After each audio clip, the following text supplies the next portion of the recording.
The more you try to keep me down and keep my head above the water, you can never hold me down. The more you try to block me out, that's where I kick the wall down. You can never hold me back.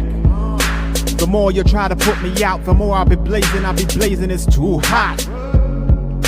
The more you try to put me in the dirt, increase my work, the expert. You see the hunger in the eyes of a survivor. Swallowed my pride, washed down with some saliva. Reinvented my whole life, mental MacGyver. One door shut, another open up wider.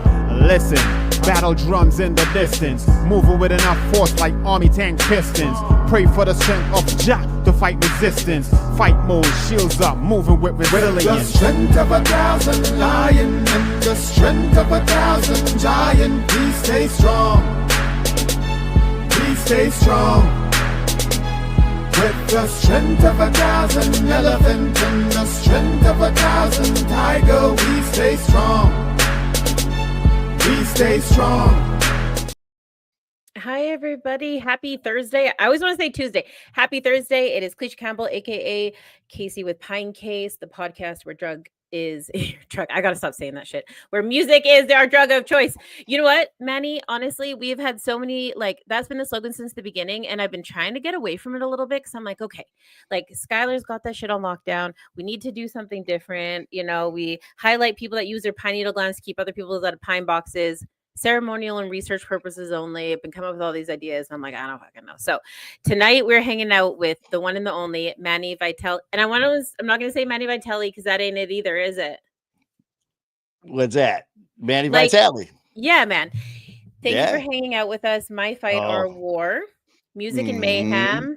Yeah. You've been out there doing all sorts of stuff. You did the Hard Knocks podcast a little while back. You got things coming up down in the States. The girls keep reaching out, trying to see what's going on and bringing us down there. You have a family, a community, and a group that is kind of unmatched at this point. Like, there's lots of cool ones, but you guys kind of are, I don't know what it is, but we all want to gravitate towards you. And I feel like I'm still doing the introduction, but here's the thing.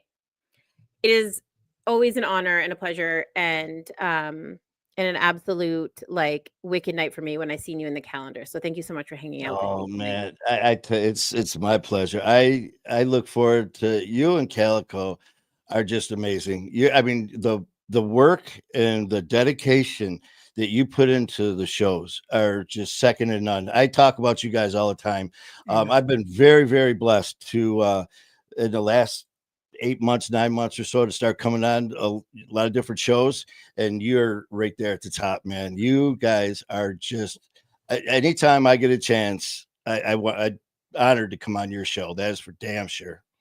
It's a little bit of, I don't want to say it's hasty, but I think that when you take the real knit and grit of the recovery, content and just say what it is without having this massive filter, then it's really hard not to catch people's attention.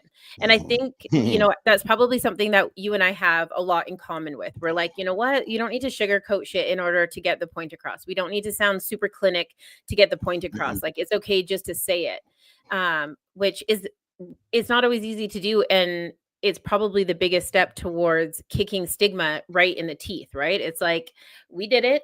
Actually, we did all sorts of shit, but here we are, right? We have all these amazing friends. We have a better black book now than maybe than we did, pre or during our wilder days.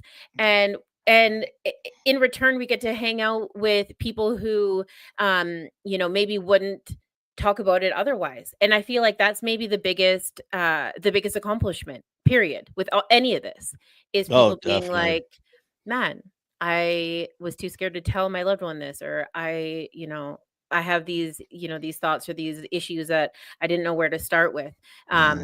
And it's not just Pinecase, My Fight or War. You guys do that every single day. Every time I see you, I'm scrolling and you're live, you're just sitting there talking about the hard things. And it just really impresses me. So thank you for doing that. Thank you. When I first started this, I was clueless, and I'm still clueless. I learn every day. It seems crazy, but we've been around. January 9th was our second year. Yeah. And it just seems so much longer. And I've only been doing podcasts, actual shows just about a year. Doing, I've never done this before. Clueless, never did a show, never did an interview, never did an intro. Mhm. But I felt so passionate about this. And I just, when I started from day one, I said, listen, I don't have a fucking clue. I said, there's no diplomas on my mouth. I got a wolf. That Yeah. big ass wolf is just the same one that I got tattooed on my back. I got a huge wolf that I've had for over 25 years. Um, this is the first thing that I've created, and I've got a passion for it. The name, the tagline. And I said, you know what? I go, I'm not going to be for everybody, because I'm going to be me, because that's all I know. I'm not, just like you said, not going to sugarcoat a thing, Yeah. because addiction doesn't sugarcoat shit. You know, it's like, I want the clinical definition of addiction. Okay, I'll give it to you. It's fucking evil. It kills people. There. Right. Yeah, You know, how exactly. much you want a clinical version of it? Yeah, you're going to die a very horrible death. Yeah. Yeah, and like I always say, I will never talk at you. I will never tell you what to do. I had someone say, Manny, what's the best way to get sober and stay sober? I'm like, your way. I Your said, way. because I go, there is no cookie cutter approach, man. So we'll never sit there, and I'll back anyone who is a part of a platform or whatever it takes to get sober. I'll back you 100%. Mhm. But everyone, I had a guy on when I first started doing this, and he was into the 12 steps. He was into all this stuff, and which I support everything, and he was doing amazing. But all of a sudden he's like, yep. And I had some people commenting about that it wasn't for them. And I go, well, there's always all these options. He goes, well, there is, but you'll fail. He goes, if you don't do what I did with it, if you don't do the steps, you'll fail. You will never succeed. And I was just like, whoa, we hit the brakes real fast on that one. Well, And yeah. then all of a sudden, this dude turned all these people. He went on his site saying that Manny Vitale disrespects AA and the step, which I never said any of this. So I went right back on live again. I go, you're more than welcome to come on. That's not what I said at all. I just said that this isn't for everybody. We have all these different choices. But just because you don't agree with one or the other doesn't make it right or wrong. We work them all out, and whatever, just like I told that guy, your way is the right way, and you'll know it. I survived this shit, like all of it. I mean, there hasn't been much that I haven't tried, and my DOC is the fucking devil himself. You know, Mhm. I've always said if cocaine was the devil's dander, then this shit is got to be the sweat that drips down the crack of his ass, because fuck me. Like, and I did it without any traditional system in place, and I, and not because I was rebelling against anything, but because somebody told me that the success rate of traditional recovery was like fucking 3%, 2%, 1% maybe, and I was like, well, oh, okay. And the way that it goes, actually created so much discomfort and anxiety that I was like, I don't want to sit here with all these people who are in various stages of their recovery and white knuckle this shit like 90 meetings a night. And listen, I'm not shitting on any of this. I'm with you. If Mhm. that's what works for you, great. But I'm like, no, there's no way that I'd survive 90 meetings in 90 days, because I barely got through the first one. And I guess maybe they would get better at some point, but I wasn't willing to. I had already gone through enough discomfort. Like, Exact. I barely survived that. Why the hell would I Bullshit. want to continuously put myself in a situation that I found so overwhelming? Like, no, I want to live my life, man. You nailed it, man. Because, and again, I can't stress enough, because someone will still pop on and say, man, he's Totally. slamming it and all that. Yeah. Well, I'm just like, yeah, okay, bring it. That's just another hater. Hey, you know what? We'll talk about it. And you may still hate me afterwards, but maybe you'll hate me more. Who knows? That's all Right. right. But like for me, when I was told flat out, you're going to be dead in 6 weeks. I had hospice come in. I had to call my family came in. I said my goodbyes. They had my casket, my plot, the headstone. I mean, Yeah. see ya. And here I am. And when I got out of the hospital, I had some family and friends who were all in, and they happened to be in AA. And of course, they're worried about me. But this is 2020. COVID shut the world down. So when I Right. got out of the hospital the 1st of March or January, end of January, going into February, where COVID was that was it. That we were done. Everything was shut down. They were like, dude, you need 24/7 rehab, like now intense therapy. Okay. So I go to the facility, I walk up there, and of course, they're like, signs, we're closed, man. They're like, if you have withdrawal, cravings, suicidal thoughts, go to ER. And they're like, because everything was closed. So I Right. never ever went to a meeting. I never had a sponsor. I never had anything because one, I didn't know of anything beforehand as far as programs, and nothing was Mhm. available because of COVID. So I had a couple of people who were in the program. They were doing the steps. One had over 30 years sober. The other one had 20. I mean, it was Yeah. great. So I'm talking to him, Mhm. and I remember the one got great. They're both amazing. I love them both. And I said, "Man, you've been sober a long time now." He goes, "Yeah, 25 years." He goes, "Well, how about you now?" And I went, I go, "Still a month." He goes, "How long?" I go, "A month." And he goes, "No, no. Why'd you laugh?" I go, "You've been Right. sober 25 years, man. It's only been 30 days." He goes, "I had to be sober 30 days before I was sober for 25 Yep. years." He goes, "When's the last time you were sober for 30 days?" I go, "I can't fucking remember." Yeah. But then all of a sudden they were like, "You got to go to the program because then they were telling me what's going to happen to me.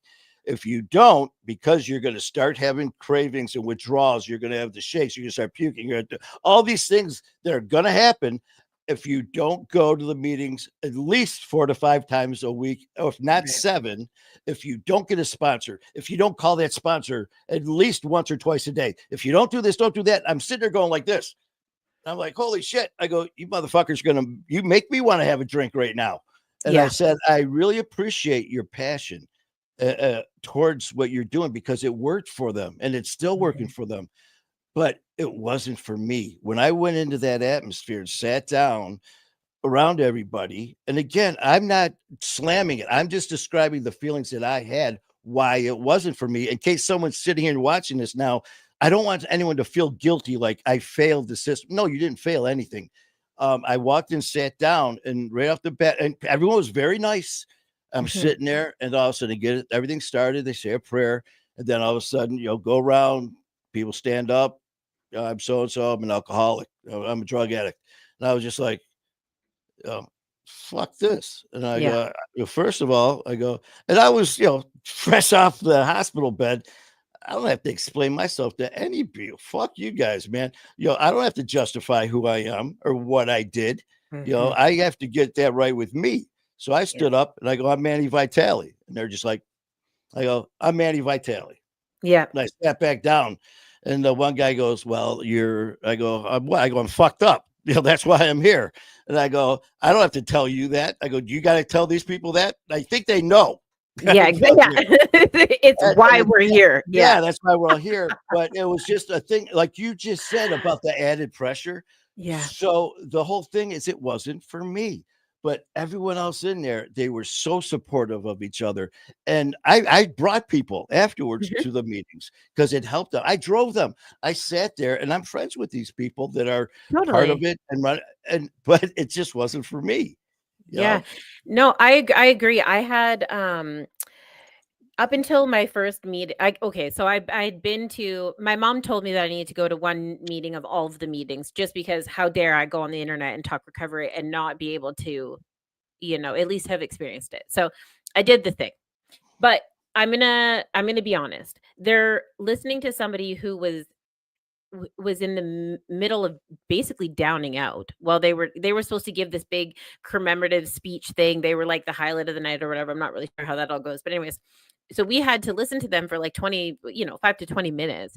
And the first 5 minutes of them was them like almost nodding off. And they're supposed to be this, into the sobriety. And this is the example. And I'm like, holy shit, I actually haven't been around anybody that is in this state. Like I don't have people like this at home. So I don't know again, everyone has different experiences.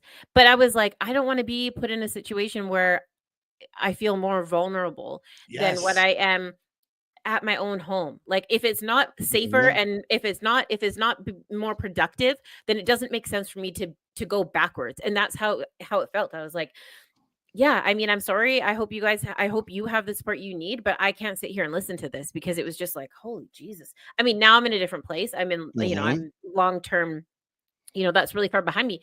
But in those early days, in that early recovery, like I found it, I was just like, oh my God, is that guy dude okay? Like, does anybody have Narcan? Like, is anyone checking on? Yes. Like, holy crap, that's the person you decided to put in the power position tonight? Are you kidding me? Like, where Yeah. am I? Like, what is going on? I don't know.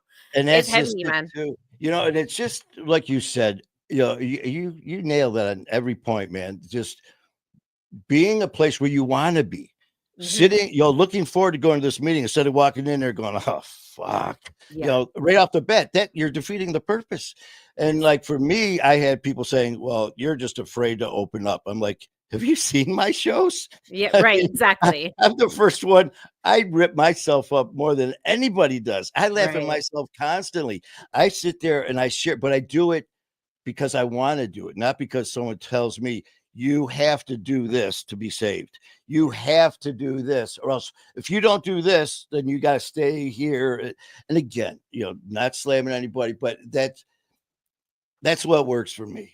Yeah. And No, just I'm with no, you just 100%. I'm yeah. with I you mean, the way 100% on this. I don't think we have to do it necessarily don't say, I shouldn't say one day at a time because you can take that philosophy anywhere.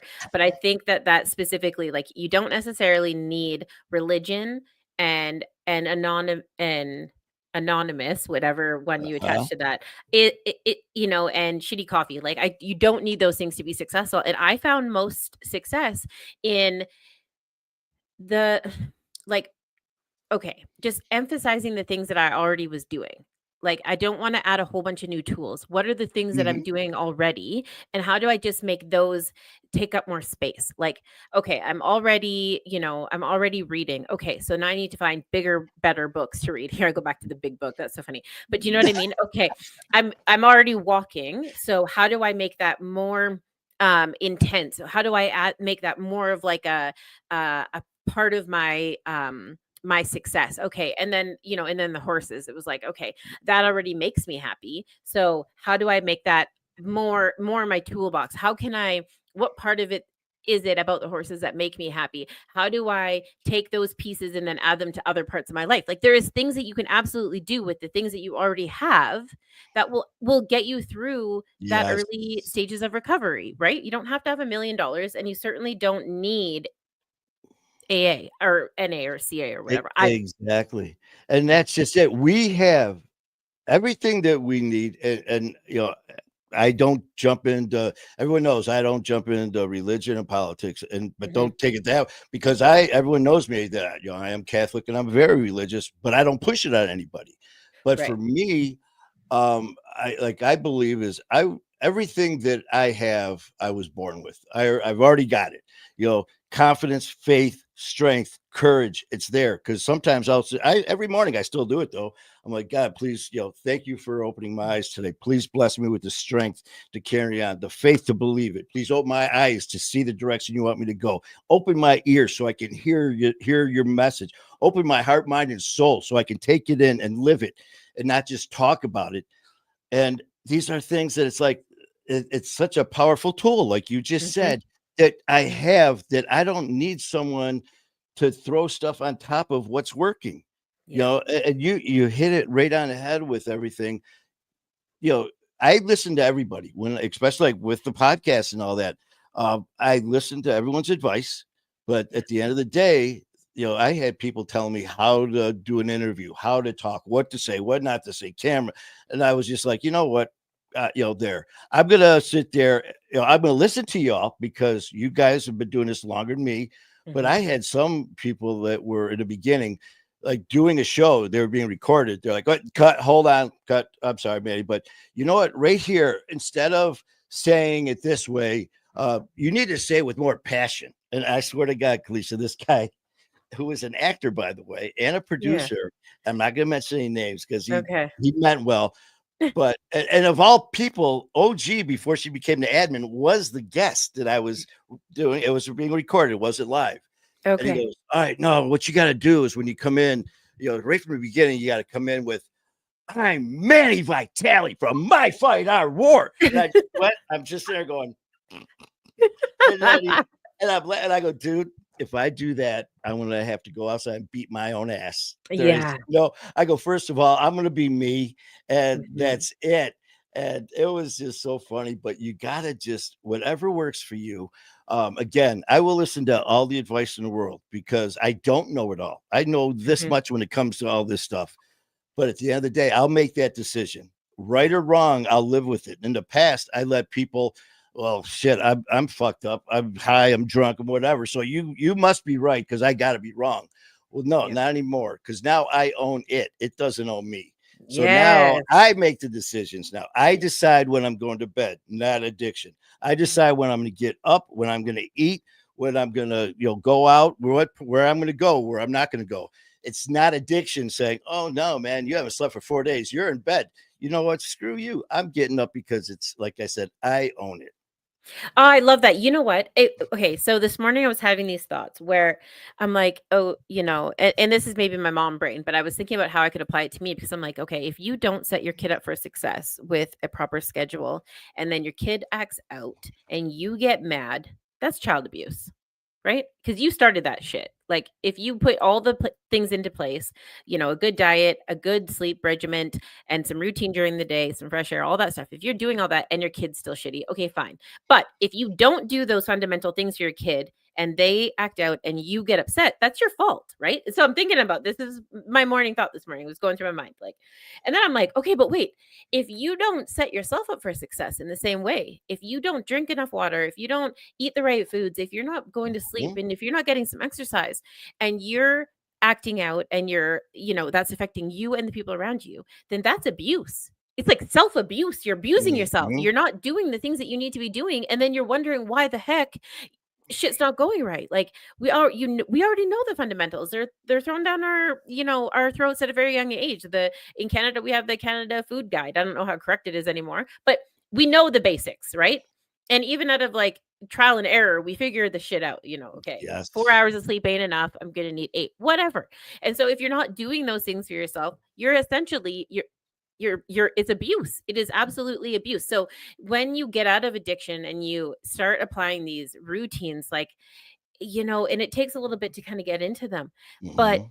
my God, is it nice to start the Oh, day, yeah. It when you're is. like, shit, I beat my alarm clock again. Like, okay, you wake up and your kitchen is clean and you're like, okay, cool. All I got to do is put on some coffee. No big deal. Like, it's wild when you don't have to It's like you're navigate. ahead of the game, man. It's Yeah. just like instead of like I said, instead of addiction and being hungover, it's like, oh, now I have to do this and this and this because I'm so hungover because addiction, Hmm. it's ruling my life.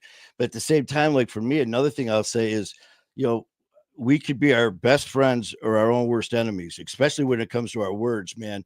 I've had so many people because I love training. I'm at the gym all the time. Back in the day, man, I was there 7 days a week, 2 hours a Hmm. day. And but I hear some of these people, I train them, they're like, "Oh, I can't do that." The fuck you mean you can't? You haven't even tried. No, don't you just set yourself up to fail. Hmm. Instead, don't tell me you can't do it. Just say I will do it. And if you Yeah. can't do it, we'll change the way that you did it. We'll change the weight, but you are going to do it. Trust me. And then, I won't be able to do this. I will do it, and I'll do it better than I did last time. Yeah. Don't use your words to set yourself. I mean, you can set yourself up for success or failure by your own Mhm. words, man. I I will do agree. this. I won't do this. Yeah, What do you I can, I should. you It, can't. it like it oh man, it's wild. There's something so attractive about people that go to the gym and it's not necessarily their physique, but it's that determination. It's that Mm. drive. It's that like that redness from when they just finished working out. Like there's something about that. I'm like, oh, because we Oh, instinctually man. know like, okay, that person's taking care of themselves. The steps that they had to do to get to that place is all like, self-care and routine. So yeah, there's just something really like just attractive about, I mean, I call you good looking all the time, so there's no secret there. But it's like it's not just how you look, it's how you present yourself and how confident you are. And I think that it's really important for people Oh man. to hear things like that because, again, you don't have to be a millionaire to go to the gym. No, These, and the thing is too is a lot of these guys I train.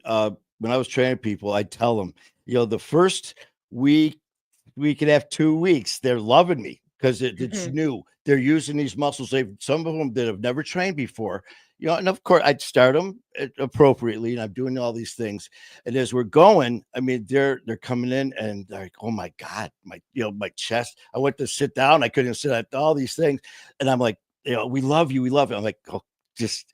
In a couple weeks, you're gonna hate my guts. I Mhm. go, please don't quit on me. Don't quit. I won't quit on you. Don't quit on me. Yeah. So, we'll go a few weeks, then we'll get in. And now the fun starts for me because I start pushing, man. And, I go into beast mode and I'm just working with these guys and, the men and the women. And they're doing so good. And some did quit, but Of they course. have, but then some of them that were going and they're thanking me. And I'm like, they're getting all these compliments, like you just said, Mhm. from family and friends. And I'm like, I showed you, the exercise, the proper way to do it, the right form, all these different things, but you did it.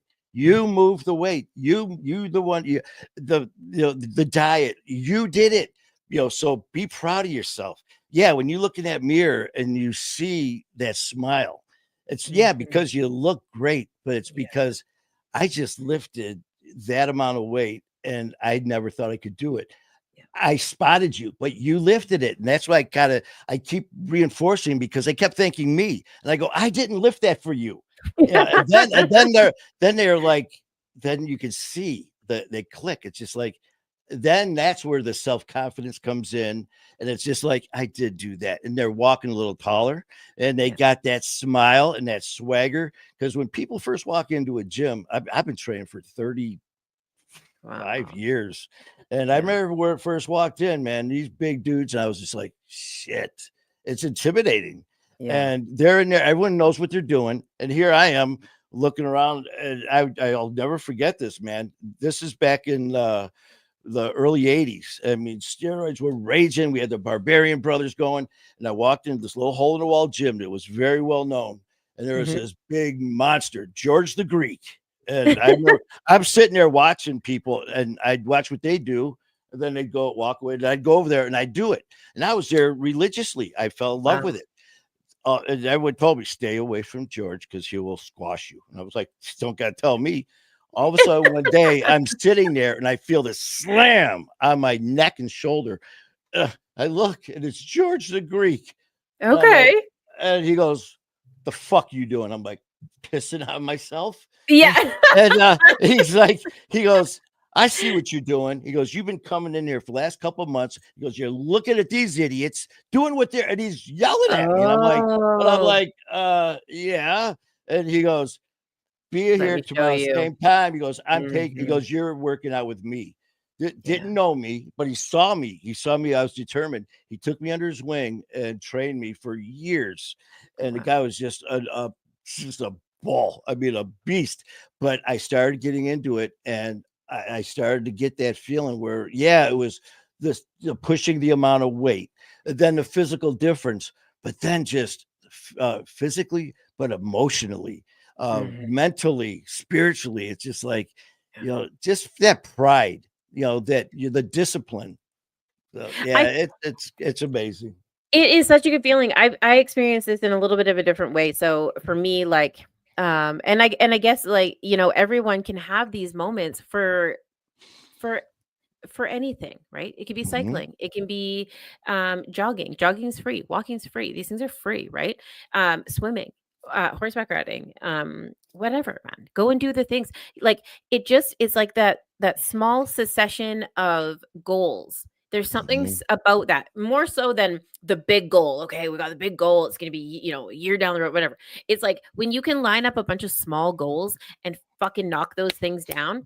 I don't know if there's a better feeling in the world than the feeling of like mini successes over and over and Oh over and man, over and over again. I mean, you want to talk about that's addiction, right? huge. It's so That's massive.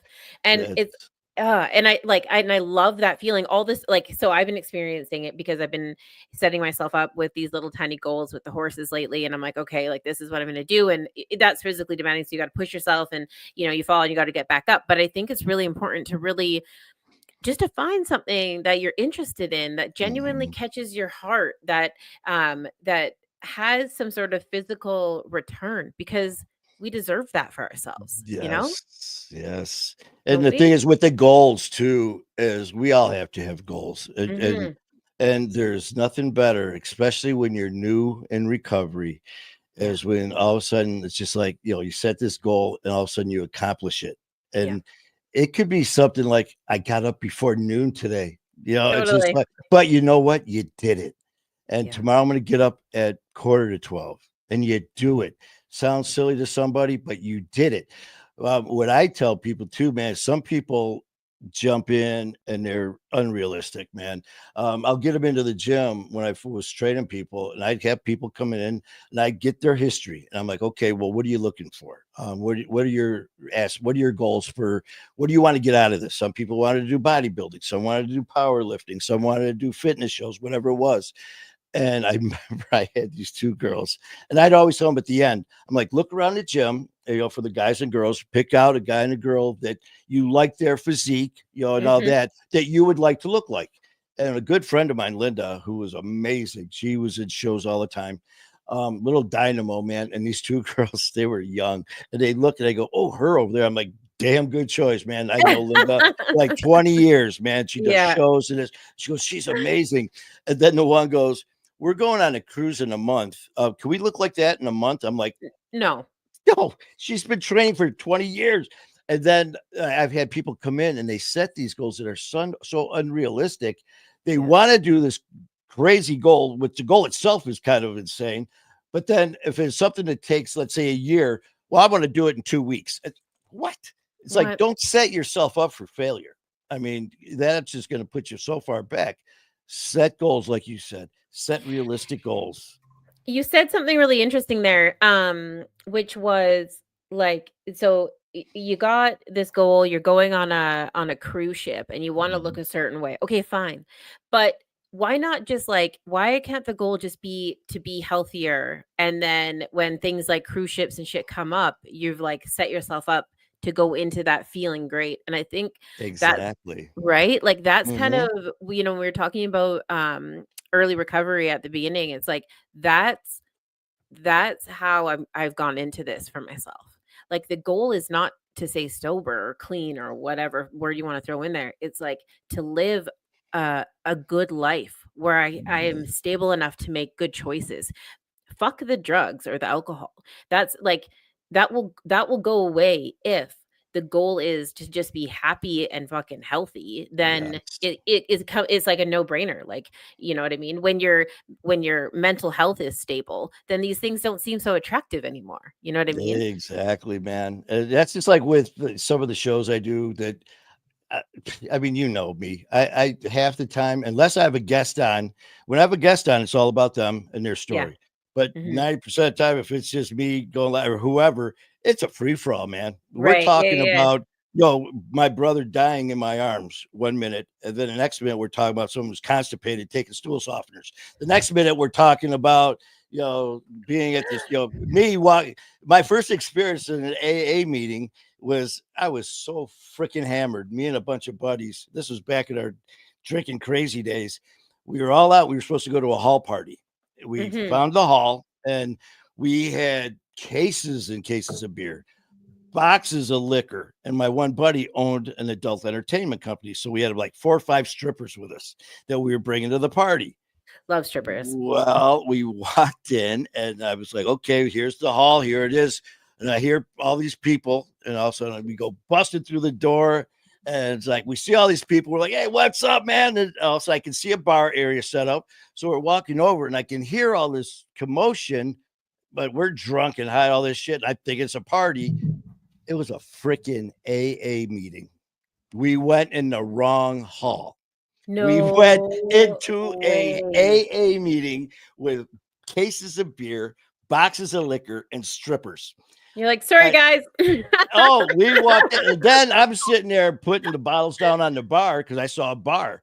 Didn't Yeah. realize they were serving soft drinks, and I'm looking around and I'm seeing all those people, and it was so funny because yeah, there were looks like, or then there were looks like, hey, I like Yeah. this AA This is a meeting, great man. AA It meeting. was insane. So I literally took beer, liquor, and strippers to an AA meeting, man. Oh my But God. but yeah, it was insane. But the thing is, I love to have fun and Yeah. just to be me. And I've had people that will criticize me saying, "You don't take this shit seriously enough." I go, dude, I was told I was going to be dead in 6 weeks. I Yeah. was shot in the face. I was stabbed. Don't tell me I don't take shit seriously. But you know what? I'm alive. And by the grace of God and all the gifts I've been given and the blessings I've been given, I'm alive. And I am not going to sit here 24 hours a day preaching sobriety and recovery to somebody. No. That doesn't mean I'll take it seriously. But for me, what the hell's the use of being sober if I'm going to stop living and stop living my life? I'm going to have a, do whatever it can. And but some people, I've got some people who have been sober like 30, 35 years who still go to meetings like 5-6 days a week because they feel they need it. And to that, I say, God bless you. If you need a ride, I'll take you. Absolutely. But for me, I'm going to the casino. Yeah. I'm going out riding with the same crew that I used to ride with. Yeah. And they're some pretty crazy dudes. And they're like, well, Manny, you can't do that. I'm like, well, why? I'm doing everything that I did before, but I'm not doing it with drugs or alcohol. And I'm having the time of my life. I mean, that has got to be like, oh, it's frustrating for me because when I run into people, I'm like, look, if we, if you want to take it to like the mantras and the things like that, like if you are constantly calling yourself an addict, like, if that's all you can say, and again, no shade to anybody that needs to be Exactly. remembered. If that works for you, great. That does not work for me. I don't even want to. It's actually so far from my mind that my like I go to counseling or whatever. And I still have, support, a ton of support actually, in all sorts of ways. And I have this one support worker, and she's wonderful. She's the one that I told her I was going to school, and she's like, "Good, then we can hire you over here, right, for the government. Like, we need people like you. This is great." I'm like, "Oh my gosh, great, sounds great." But she was like, okay, like, let us know if if you're interested in any of these programs, da, da, da. And I was like, I appreciate the knowledge and I appreciate the resources and I appreciate the information. I don't want to be in a program where I constantly have to be reminded of my downfalls. I want to be participating in my life that is constantly moving forward. And the goal is to have this be as far away from what I know to be normal as possible. Like, I don't want to have to think about all the things that I've done. I know what I've done. I was there. Exactly. I don't have to walk into the same place and repeat myself every time to tell everyone I'm a drunk, I'm a drug addict. Pretty much everyone that knows me knows that. Yeah. And like you said, man, this is who are you? I'm Manny Vitale. I'm a badass, sober motherfucker, boy. What am I doing? Well, I'm starting a social media crazy ass family called I Fight Our War. Yeah. And well, what are you doing for help sobriety though? Did you just hear what I fucking said? Yeah. We're doing it our way. What do we do when we introduce each other? Oh, I used to drink with this crazy son of a bitch back in the day. Well, are you accepting responsibility? Hell yeah, because of him, I got arrested. Yes, exactly. Exactly. But I bring humor into it and I bring seriousness into it because we all know you nailed it, Cliche. We know what we did. I don't have to have someone tell me, do you remember? Well, some of the stuff I do have. Do you remember this? No, I really don't. But did I really do that? Yeah, Manny, you did. Well, it sounds like I had fun.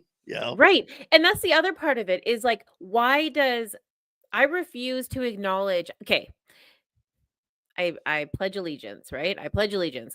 I know that drugs and alcohol can produce terrible results, and I am not promoting any of it. But I'm not going to sit here and say that my entire life has been an absolute crapshoot. I have wonderful friends, wonderful moments, wonderful memories of things that I did both on and off. All these things that I shouldn't be promoting. But I'm not going to dismiss the people nor the experiences because it happened. I was there. I Mhm. did them.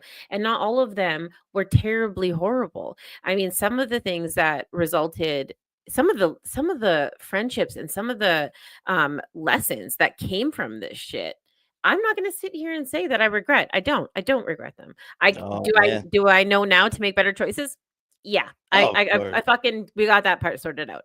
But I love my life, all of Oh it. man, I had, looking back, when I started riding with the club, here Mhm. I went from a Detroit cop to a freaking Detroit highwayman, a 1% outlaw club. And one of my club brothers who I put in a fucking body bag, Yeah. at the end of it, I put him in a body bag. But I remember one day talking at the clubhouse, and he goes, Gunner, this is going to be some of the best times of your life, and then the worst times you've ever experienced, and that's life, man. Mhm. But the thing is, some of the shit that I did was so much fun and just Yeah. out there, and some of it was because of the drugs and alcohol. Some of it was because of the environment and Yeah. the people that were so carefree. That was like, hey, let's do this. It's like, wow, we really shouldn't. You know what? And some of the things that I'm talking about weren't the illegal killing people kind of stuff. It was just like the illegal, just crazy, stupid shit that, that we did, Totally. I but it was just like, it was like, can you believe we just did that? And it was kind of funny. No one got hurt. It was nothing like that. But at the same time, they were times that, would I have done them if I wasn't with it? And another thing too is when people say, when it comes to being sober, you got to change your entire life. You cannot hang around the same people. You cannot listen to the same music. You cannot go to the same places. You can't because of that element will be there. It's like, last I checked, the element didn't shove itself down my throat. The element didn't put a needle in me. The element didn't do all this. I made those choices, not the element. So don't make excuses. It's like it's my fault. I take full responsibility for what I did. And or you'll hear people say, you can't go to a bar. You can't go to this person's house. There's drug. I've been to places where there's drugs and alcohol because my Mhm. friends are there.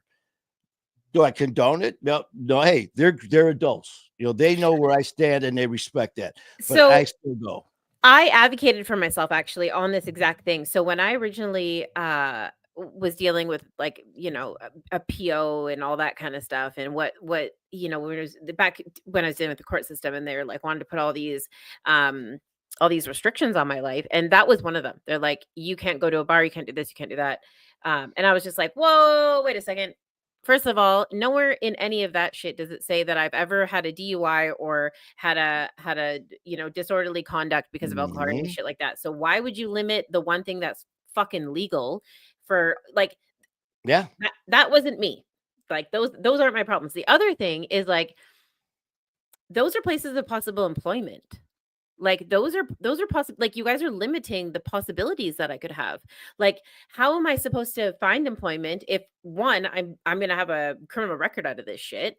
Like, there's only so many places you can get a job in that space, and now you're telling me that you're gonna cut my employment opportunities in half? Wait a sec. And I advocated for myself, and you know what? They dropped them. They dropped all See, of the that's all of the perfect. pieces. I was like, this is so stupid. Like, absolutely not. What I need Good to for do you. is, I said, what about counseling? What about finding the right resources that can teach me how to have proper coping skills to deal with these environments, so I'm not longer making poor choices in them? And that's what they did. They said, okay, we want to see you That's go to perfect. counseling every 2 weeks during this time. And I was like, sounds good. And you know what? I was better off for it because one, I got hired at a bar like a couple of weeks later and worked my way up the ladder and was very successful with it. So it gave me money in my pocket and it allowed me to find housing and all the other things that I needed. It also kept me being responsible for myself. Things Mhm. with, like, counseling are productive. So, like, why do we immediately limit ourselves? Stop limiting yourself and start looking at the possibilities with, you know what I mean? Like, let's not take some Exactly. shit away. Let's start giving more opportunity in these Yeah. situations. And the thing is too, like you said, accountability, man. Mhm. We spend all of our time with addiction, blaming addiction, and we Right. blame it was everyone else's fault. So that was our excuse. Of course. Now you want to just flip it, say, well, you can't go there because do this. You're going to do. It's like, well, wait a minute. That's not the beer's fault, the liquor's fault, the Nope. drugs' fault. If I can't be around it, and for people who can't be around it, don't be around it. Don't be around just it. like you Yeah. say, don't be around Yeah. it. But for me, like I said, the places I go, I have to have enough discipline in myself to know that I'm in recovery to a point where that's where I'm fine being there and trust myself. And for someone to say, no, you cannot be around your family and friends if they're the ones doing this. Mhm. Well, it's up to me to, if I can't control it, then yeah, I agree. If there's anything that's going to set you off, that you feel that you're that weak or vulnerable towards that, then by all means, don't set yourself up for failure. But at the Absolutely. same time, don't, drugs made us sit in that fucking room with the blinds closed, sitting there in the dark. Don't Mhm. do that in recovery. No, Don't sit there and don't. limit yourself to going to the No. bar, to going to the Yes. ballpark, to going to Yes. the show, to going to the concert, to going to the strip joint. I had to throw that in there. But Listen, doing all I'm a these things, sucker. I'm a sucker for a strip joint. Everybody that yeah, knows me knows that. I have a ton of friends that either own one or work within them. I've helped launch restaurants inside of them. I have tons of friends who are strippers. Like that is it. And honestly, none of that has anything to do with the lifestyle. That's just because I've worked in the industry for so long. I pay IATSE dues. I've been the general manager of a casino. Like they just kind of go together outside of any sort of recovery type yeah. topic. It's just Well, people. I tell you, Kalisha, I got it. What we'll do is I'll come there. Me and you will open Yes. a strip joint, Yes. and we'll have Yes. meetings there. Yes. Yes. Hey, And I'll do my part. listen, wouldn't that bring the people in though? Like, I'm telling you, why not? why not? We could actually be onto something here. I Can you know. I was like, imagine wait, that? maybe don't tell this online because people are taking notes in the comment section for sure. But like, Just like there is no bad idea. yeah. Right now, Kalisha and Manny they're going to open up a strip joint. It's going to be, is it going to be no alcohol? Hell no. There's going to be alcohol there. It's going to be a regular place. You don't have to drink alcohol if there's alcohol there, No. but hey, you know what? You never know. You never know. And the people that I have some really beautiful people in my life that are in both active addiction and in recovery. Yep. And I don't like the minute okay, I'm going to take this back just a little bit. So, when I was in early recovery, my biggest concern was to make amends with everybody that I had, I was just like, "Oh my god, I got to, I got to fix that. I got to call that person. I got to sort this shit out." Da, da, da, da, da. As I started going through it, I realized that the goal was not to actually necessarily sort all that out, although obviously there's relationships in there that matter, but to also create a better black book. Like find new friends. That's okay. You don't actually have to spend all this time explaining shit to people who don't actually fucking care anyways. Like if they weren't through the trenches with you necessarily, they don't really fucking care what you're doing now. Like I don't, Exactly. like I'm not actually that important, and why I was so self-centered to think that they cared, and like it's such a weird thing. So once I figured that part out, that I was just like, man, these people are just living their lives. They really don't give a shit. Like, whatever, cool, then I could move on to making new friends and all these things. But in that, if you're in recovery, that means that you have had similar experiences as I have, which means why the fuck would we sit here and pretend that strippers are bad? Like, dude, we both, you know what I'm saying? Like the people in recovery lived the same shit as you did. So why would we assume that all of a sudden you were in recovery and it's got to be da da da da da da da. We're no better. Like, what the hell, man? These people, that's the good shit. That's what we want to talk about. That's like, and it in the war stories, and maybe the part about AA that bothers me isn't the stories. It's not that. It's not the people. It's the structure, right? I don't want to be shamed for the fact that I don't think that all the things I did were necessarily bad. Like, I don't want to be shamed into feeling any sort of way. I certainly don't want to be shamed for, fucking up my days. Like, in fact, I actually don't count days. And I know I get people feel certain sort of way about that. Whatever. I don't really care. You guys want to know? I don't fucking know. It's been a while, long enough for my skin to look half fucking decent. Leave me alone. You know what I mean? Like, I don't know. I'm not sure. Like, I have a pretty good idea. I know what time of the year it was. And if I absolutely have to take a declaration, which I actually had to do for school the other day, because according to our government, you have to have 2 years of clean time in order to take these mental health programs. I just I don't care how long it's been. I just don't care. And it doesn't matter. I It mean, doesn't I matter. mean, are you going to treat me different if I've been sober for 5 years or if I've been Right. sober for 5 days? Well, wait a minute. Right. He's only been sober 5 days. Let's treat him this way. Yeah. He's been sober for 15 years. We'll treat him this way. Yeah. Yeah, no, and then like you were saying about the people that they Mhm. want to kind of, dictate who we just associate with and who we don't. Right. What a better person to talk to who can relate. That's like with my fighter awards. Like Yeah. my opening video was, I don't have any degrees. I don't have any diplomas. I'm one of you. I will sit here and I'll share my war stories, share yours. And I'm not going to sit there and criticize you or demean you, bully you, or anything like that. We're going to talk. We're going to communicate. And, are we going to agree? No, man, not on everything. But I love controversy because controversy brings about Yes. conversation. Yeah. In the past, controversy, man, we were thrown down. There were blood, there were punches, there were guns, there were knives. You Mhm. want controversy? I'll give you controversy. Now it's a discussion. Now at the end of that discussion, you still might say, man, that man is an asshole after all. I mean, I was going to give us a chance, but he's more of an asshole now than he Yeah, explained fuck that himself. guy. But you know what? But there might be something. It's like, even though he is an asshole, there was something he said that I kind of understand since we talked. So that Mhm. conversation, controversy brings about conversation. Yeah, absolutely. You don't tell me nothing. I wear the devil's Yeah.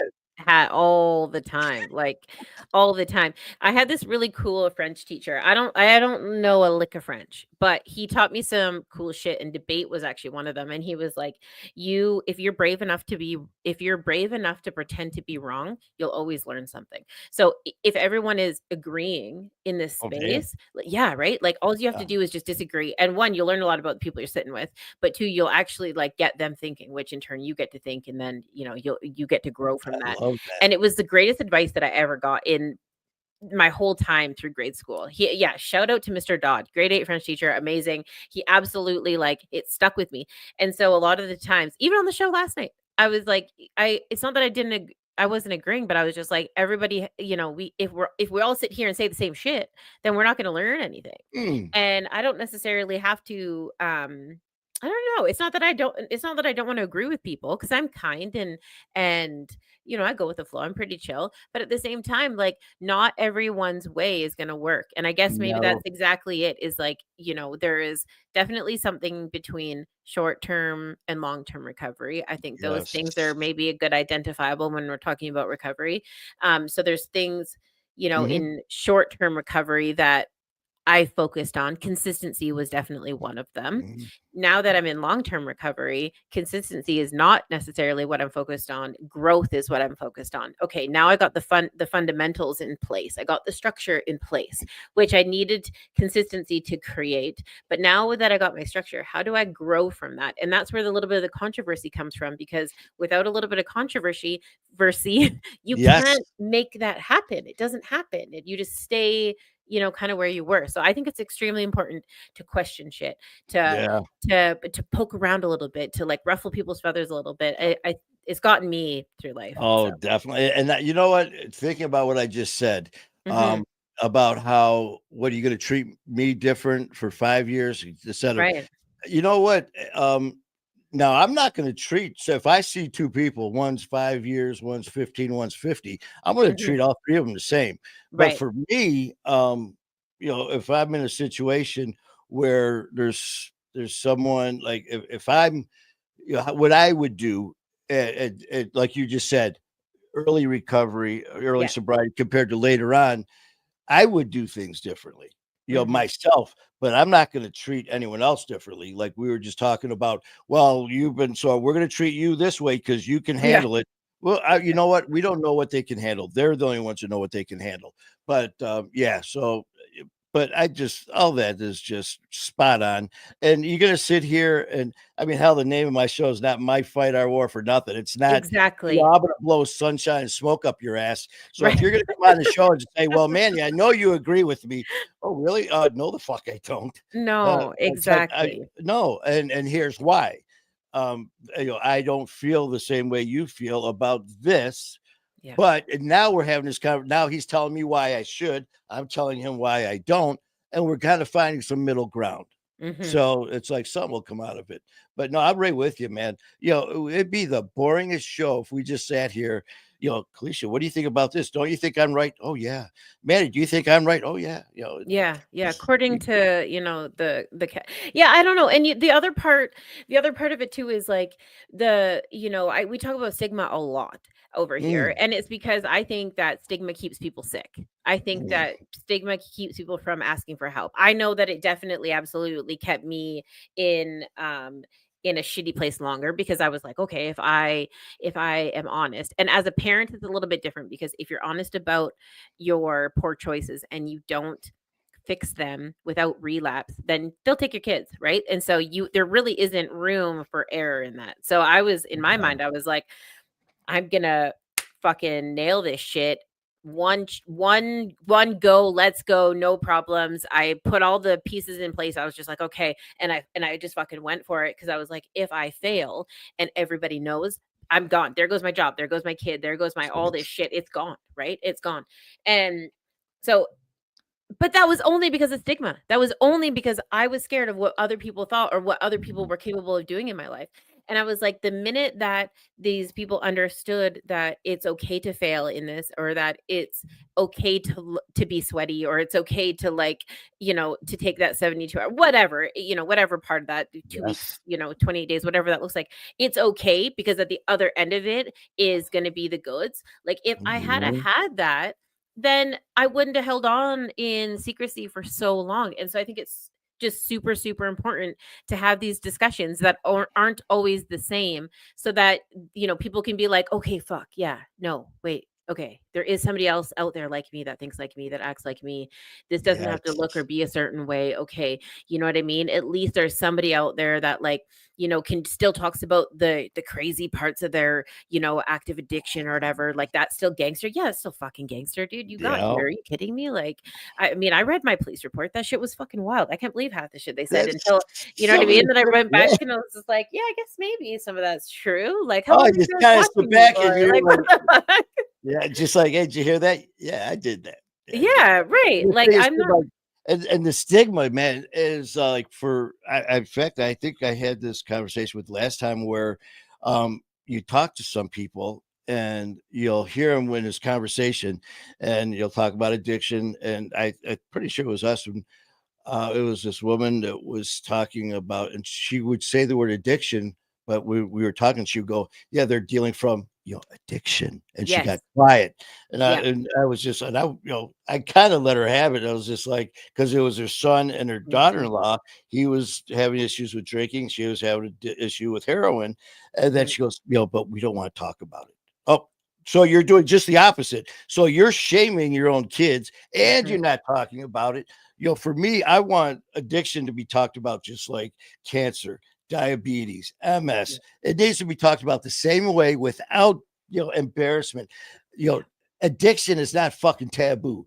Yeah. Addiction is real. It needs to be talked about, not whispered about. It needs to be talked about during commercials. Yep. You want to talk about, hey, you can gamble this, and at the very end, if you got a gambling problem, call 1-800 blah blah blah. Hmm. And we got all these drinks.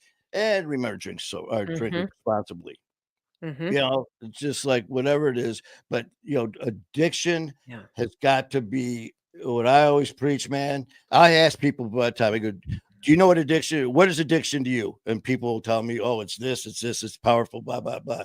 I go, you know what addiction is to me? Addiction is a fucking word. That's Yep. all it is. It's a word, and that's all the energy I'm going to give it.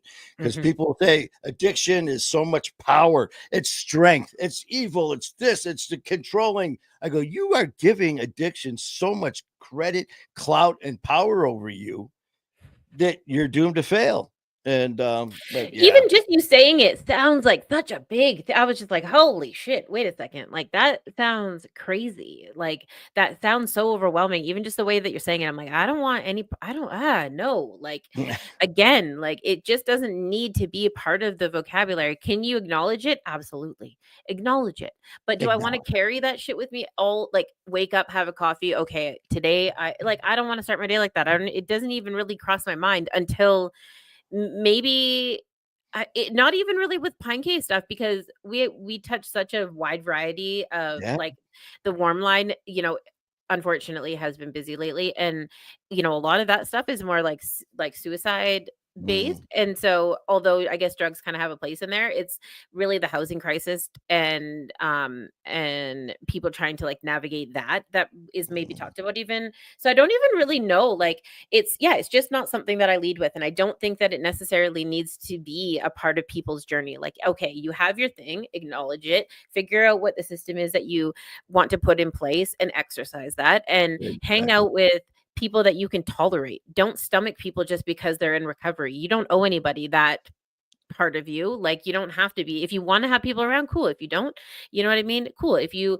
know what I mean? But locking yourself up inside, like you said, closing the curtains, not going out and enjoying life, being scared of, somebody pouring a drink next to you, or somebody, having a hoot next to you, or whatever. Like, what? No. No, Gain the enjoy your skills, life. get the Life is too tools. short, man. Yeah. Be out Yeah. enjoying the sun, man. I'm jumping on my Harley. I'm going right. Yeah. I'm going here. And if I go somewhere and I hear music blasted and I see my boys there and they're partying and I'm over there having a good time with them Yeah. and they're slamming beers, doing shots. Hey, you know what? I'm right there still having fun doing my thing. If Mhm. they're doing their other stuff, hey, that's them. I'm Mhm. still going to enjoy my life to the fullest. And, it just life is too short to sit there and Somebody somebody called the other day and they said, uh, I want to go back to work. I'm there. I think they're on Suboxone or something, and they're like, I want to go back to work, but I'm scared that if I get hurt at work, that it's going to start me down the road of pills again. And we chatted for a little bit and whatever, and basically. And this might be a really good opportunity to say it. It's just like, does the good outweigh the bad?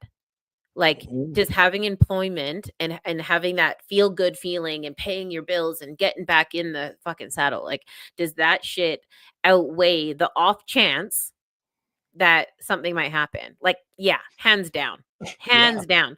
And then when something happens, then how do you deal with that? You know what I mean? Okay, so let's predict the future a little bit. So you wipe out and you break your legs and you're totally fucked up. Okay, then what does that plan of action look like? And then focus on that, build the tools that you need there, get yep. that, put it in your back pocket, and fucking leave it there. Get on with your day. Get on with your job. Get on with your Exactly. shit. Like, you know, Exactly. Because that one day that you're talking about that you are so worried about, mhm. first of all, may never happen. But Right. by Yeah. you letting it control you is just basically being no, still not even being in recovery because if you're so worrying about that is now your addiction. Well, I can't if I'm enjoying myself too much, that means I'm not focusing on recovery. And if I do Right. that, I might slip up. I might take a drink and I don't even realize it. "Ah, I might do this, I might do that. Fucking chill out. You know what? Enjoy. You woke up this morning. Oh, well, Yeah. what if I close my eyes for a nap and I don't wake up? Yeah. Yeah. Wow. You know, Right? Like, enjoy whoa. every moment of every Yeah. second of every day. And, Yeah. for me, that's what I do. And Good. sometimes I go sideways, but you know what? Sometimes going sideways is just what we need to do.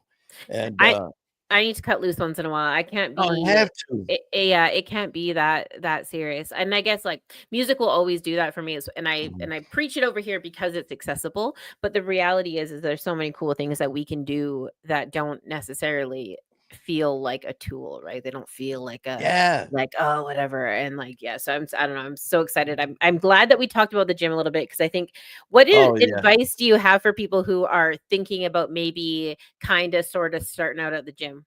No, well, first of all is, if you've never been into the gym and you wanna start training and you're serious about it, um, get in first of all, get a trainer. When you get in there, last thing you wanna do is go in there what I did, look around, see what people are doing, not having a clue and end up hurting yourself. I mean, Mhm. you're dealing with these steel plates and stuff, different things, and if you do something wrong, you can really fuck someone up or, Mhm. fuck yourself or someone else in the gym. So Yep. find someone, get on, let them know, hey, listen, this is like for me, they'd come in. I want to start bodybuilding. I want to start strength training. These are my expectations. Get in there and then make your goals realistic. Yeah. Don't go in there and okay, like those two girls. I want to look like that girl's been training for 20 years. I want to look like that in a month. Be consistent.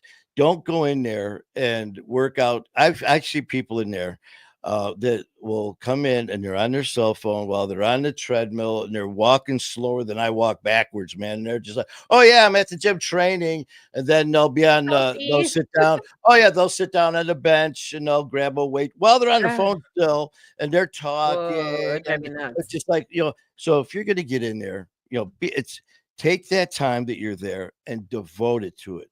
Go in, get a trainer, man. Set your schedule, because then it becomes, just habit. Get in there and you will feel so good, Yeah. physically, emotionally, spiritually.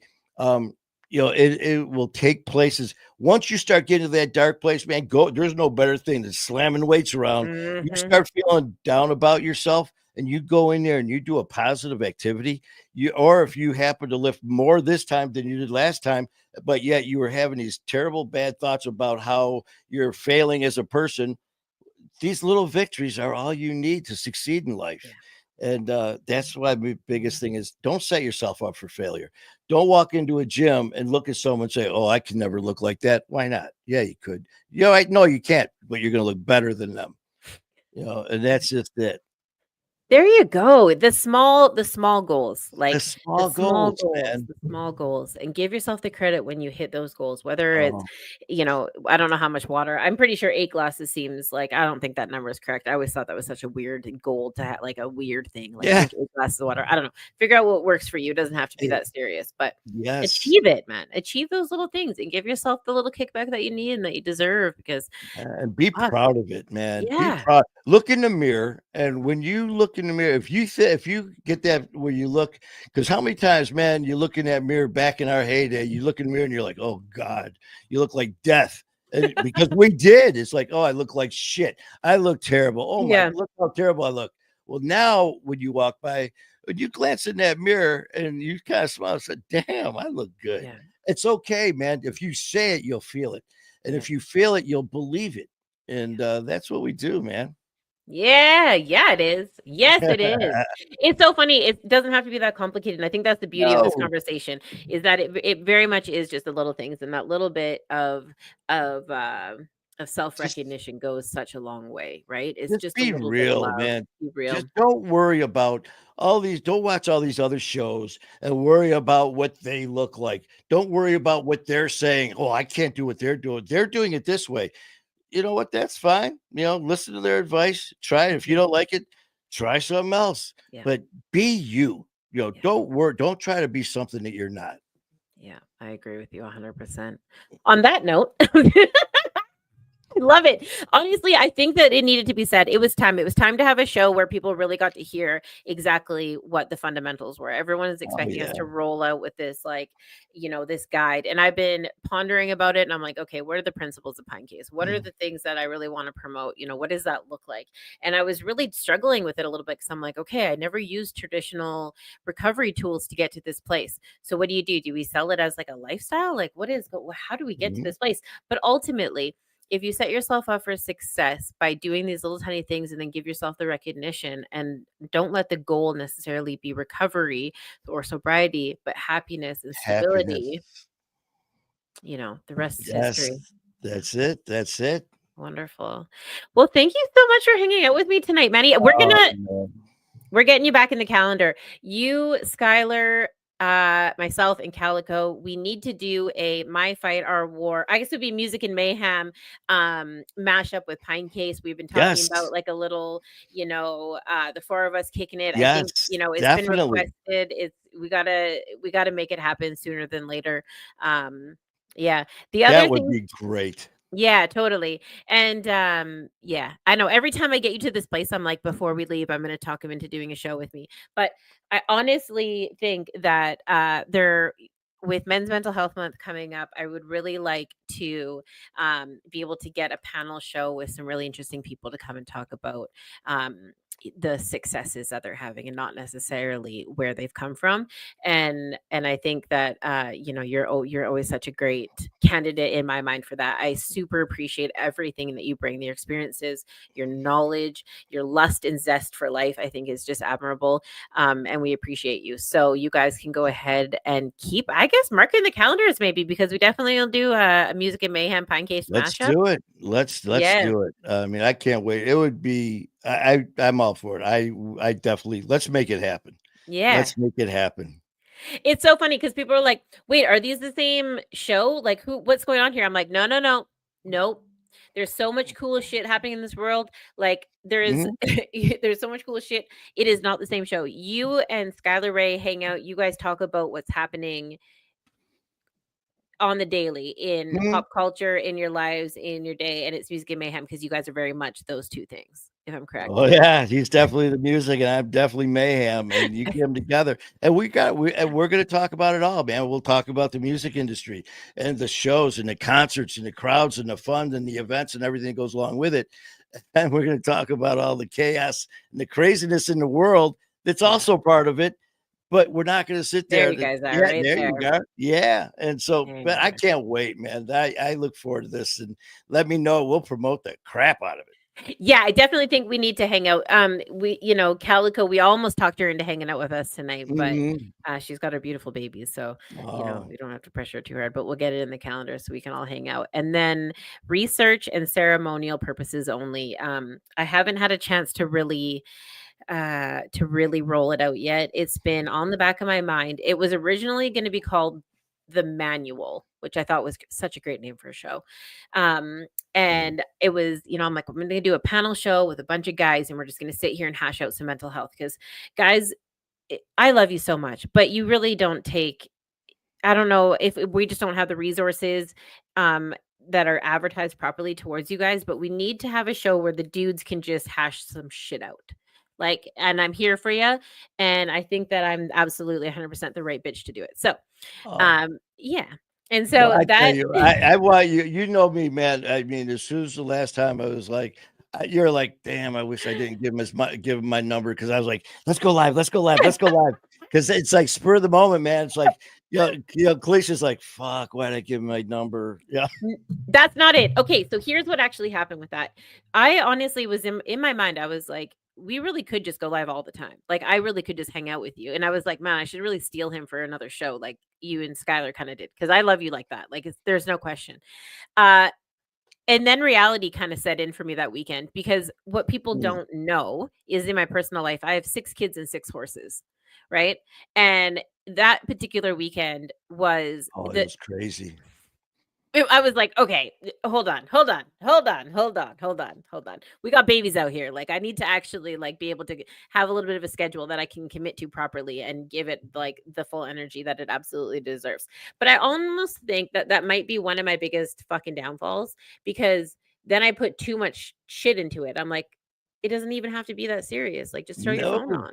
No, I tell you what, and I know. for you, I love you, man. You got an open invitation. I mean, anytime you can call me and just say, hey, you know what? I got an idea.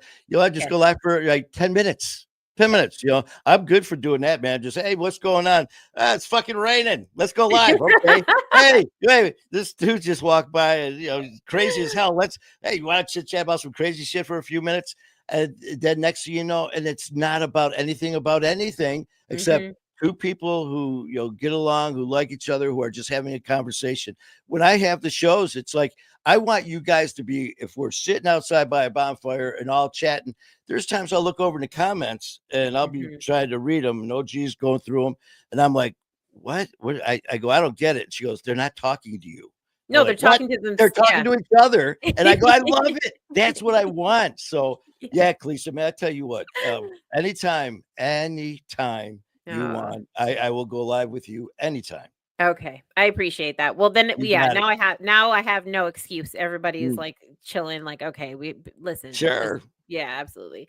Well, I just want to, this is a great time to maybe just say thank you to everybody that hung out with us tonight. There's some really cool people in the comments. Tiana, there's John, Dan, Jason, Calico. I can't see any of my fucking computer. I can't see anything. So the reason, if I literally have no comments on my computer. So I don't know what I hit something You know my Brandon, IT skills. Lori. Yeah. So that's why I'm not bringing up any names, because when I look to the right, I see something that says refresh, DJ save, print. Lion. I don't know what the fuck I hit, but Phyllis. it said comments or Passion. Nikki. go to every single person. I swear to you, there's not one comment up here that I see Marla. because of something that I hit. So these are all the people I said, please come up to the show, check us out. And here I'm just like, oh shit. Yes. But hey, welcome to My Fight Our War, Manny Vitale. If they can fuck up, I will fuck it up. So welcome. You know what's crazy is I don't know what's happened, if someone reported me or if Facebook was not down for my conversation yesterday or what. Maybe I said heroin too many times. I don't really know. But I'm blocked basically from my own group. So go figure that shit out. Like I went to go somebody post some cool shit and I was like, oh, that's neat. And like, they're like, nope, sorry, you can't, restricted comments. I was like, it's my fucking what?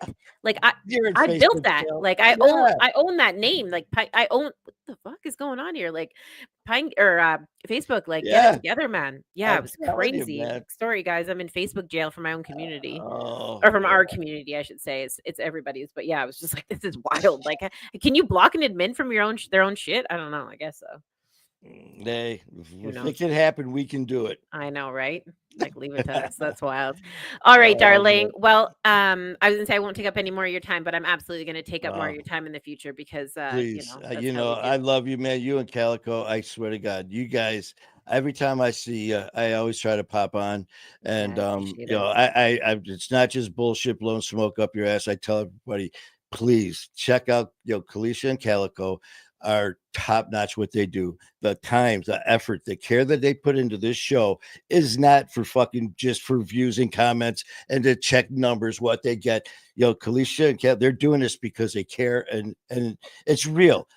Even though I'm the new guy at this, I'm pretty good at real life shit, and I can see who's fake and who's not in this whole social media world. And Kalisha and Calico are as real as it get, and I'm just honored to be part of this with you. I love you. I love you too. I appreciate you saying all that. It very much is that. This project started from broken hearts, and we don't want anybody to feel that way. We don't want anybody to feel alone. And so it's, we're like, shit. Yeah, we're just gonna, join forces and make sure that people know where they can go. On that note, you can call our warm line 250-289-3948. You guys can text in. It's the quickest way. It goes to our wonderful volunteers. Everybody has access to that. So if you text in with your name and your location, we can get the resources started right away. We text in the resources right into the text conversation. If you guys need to hear our voice, that's totally fine too. So we'll make sure that part happens. But the reason why we ask for your name and your location is so that we can get all the resources in place in your city, town, village, whatever, and make sure that you're not leaving all by yourself. We do promote the cast steps with that, and you guys can actually take that and add it into your own life. So basically, although we're extremely authentic and we do want to hear about your day, we are asking you certain questions so we can gain certain information. And here's what you can do if you guys want to implement this into your own life.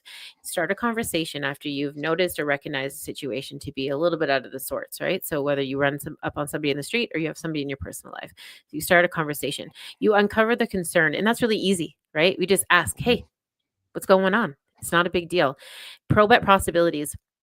What can you do? What might happen? Ask questions. We don't want to give direct statements to people like, don't do that. If you do that, what will happen?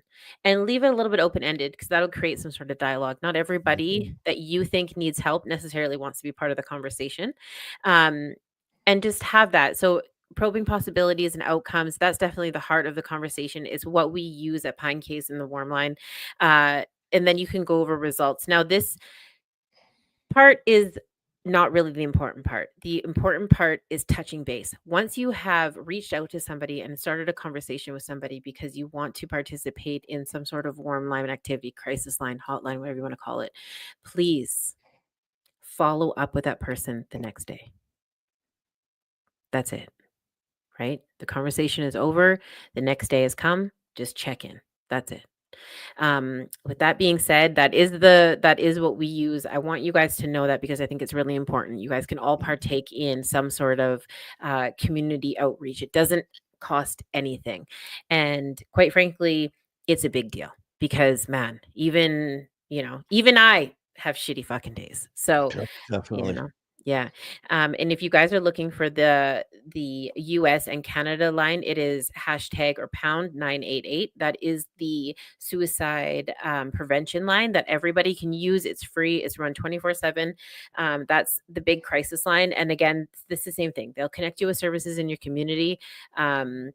I called it just to see what it was. They're very personable, and I absolutely feel 100% confident in letting you guys know about the numbers. So again, that one is hashtag 988. You guys use it, please. We need you around.